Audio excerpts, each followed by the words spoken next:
আল জাজিরায় যা প্রকাশ করা হয়েছে তা বাংলাদেশের দুর্নীতির চিত্রের 1000 ভাগের 1 ভাগ। আপনারা আল জাজিরা দেখতে চান কি না?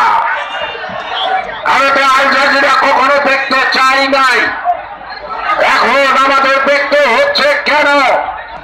আল জাজিরায় যা প্রকাশ করা হয়েছে তা বাংলাদেশের দুর্নীতির চিত্রের 1000 ভাগের 1 ভাগ। সরকার গতানুগতিক স্বভাব ছিল, তুচ্ছ তাচ্ছিল্য করে তার প্রতিবাদ জানায়। তথ্য প্রমাণ দিয়ে আপনাদেরকে প্রমাণ করতে হবে আল জাজিরা সঠিক নয়। আল জাজিরার সঠিক নিউজ এর বাইরেও জিকে শামীম সহ আজকে বাংলাদেশের দুর্নীতির এক এক কাহিনী বাংলাদেশের জনগণ জানে। আল জাজিরার খবর থেকে জনগণ মুক্তি চায়, আর যেমন এমন খবর এদেশের মানুষকে আর দেখতে না হয়, আর নয় চুরির কাহিনী শুনতে হয়, আর যেন ইলিয়াসের মতো গুমের কাহিনী প্রতিদিন পত্রিকার পাতায় না আসে, আর যেন আমার মা বোনরা সন্তান হারা হয়ে প্রতিবাদ করে, আর যেন কোনো শিশু নারী আজকে অপমানিত হয়ে দুয়ারে দুয়ারে বিচারের জন্য না কান্না করে। সেই কারণে আজকে বলবো, আমাদের জীবনের শেষ পর্যায়ে আসুন আমরা একসঙ্গে লড়াই করে বেগম খালেদা জিয়াকে মুক্ত করে আমাদের জীবনের ঋণ পরিশোধ করে, বেগম খালেদা জিয়াকে মুক্ত করে জনগণের নেত্রী জনগণের কাছে নিয়ে আসে, যিনি তার নেতৃত্বে একদিন জনগণ গণতন্ত্রের ঠিকানা পাবে।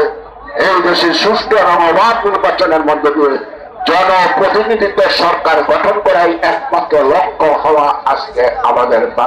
এই দুর্নীতিগ্রস্ত দেশকে যদি বাঁচাতে চান, আর যদি গণতন্ত্র বাংলাদেশে ফিরিয়ে আনতে চান, তাহলে আমাদেরকে যুদ্ধে সামিল হতে হবে। সেই যুদ্ধ গণতান্ত্রিক প্রক্রিয়াই হবে। সেই যুদ্ধ স্লোগানের মধ্যে সীমাবদ্ধ থাকবেন না।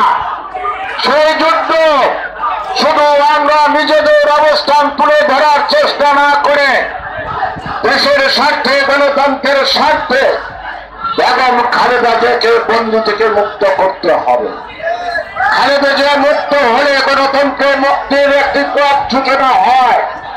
খালেদা জিয়া মুক্ত হলে ভারপ্রাপ্ত চেয়ারম্যান জনাব তারেক রহমান বিদেশের মাটিতে থাকতে হয় না, বাংলাদেশে এসে জনগণের নেতৃত্ব দিতে পারে।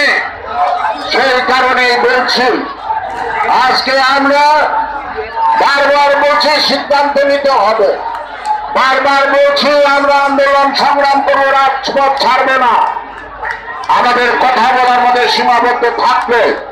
জাতীয়তাবাদী দেশপ্রেমিক শক্তি এদেশের জনগণ রুষ্ট হবে, তাই আমাদের কথায় নয় কাজে প্রমাণ করতে হবে। আমাদেরকে রাজপথ দখলে নিতে হবে এবং জামামুলার সকল পথ ঘাট আজকে জনগণের দখলে নিতে হবে। দুর্নীতিবাজ, ঠকবাজ, প্রতারক এই সরকারকে ঘর থেকে বেরোনোর না পথ তৈরি করতে হবে। এমনি বাক্সের মধ্যে বসে আছে, আর ঘরে বসে বসে আবল তাবল প্রতিদিনই তারা কথাই বলছে। অবজ্ঞা, তুচ্ছ তাচ্ছিল্য, মানুষকে অসম্মান করে কথা বলা, এটা তাদের রোগে পরিণত হয়েছে।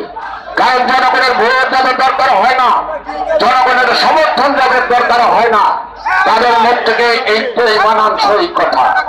সেই কারণে আজকে যেই জন্য জিয়াউর রহমান যুদ্ধ করেছিল, যেই কারণে স্বাধীনতা যুদ্ধের ঘোষণা দিয়ে এই দেশ স্বাধীন করেছিল, একটি গণতান্ত্রিক দেশ দেখার জন্য।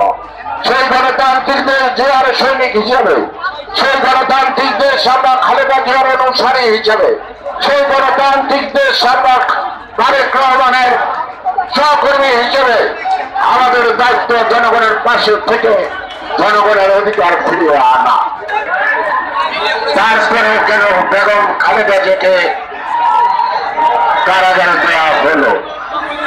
কারণ একটি বিদেশি দাবিদারি করতে হলে খালেদা জিয়া মুক্ত থাকতে পারেন না। গণতন্ত্রবিহীন রাষ্ট্র প্রতিষ্ঠা করতে গেলে খালেদা জিয়া বাইরে থাকতে পারেন না। বাংলাদেশের সৃষ্টি করতে হলে খালেদা জিয়াকে জেলেই থাকতে হয়। নির্বাচন চাই।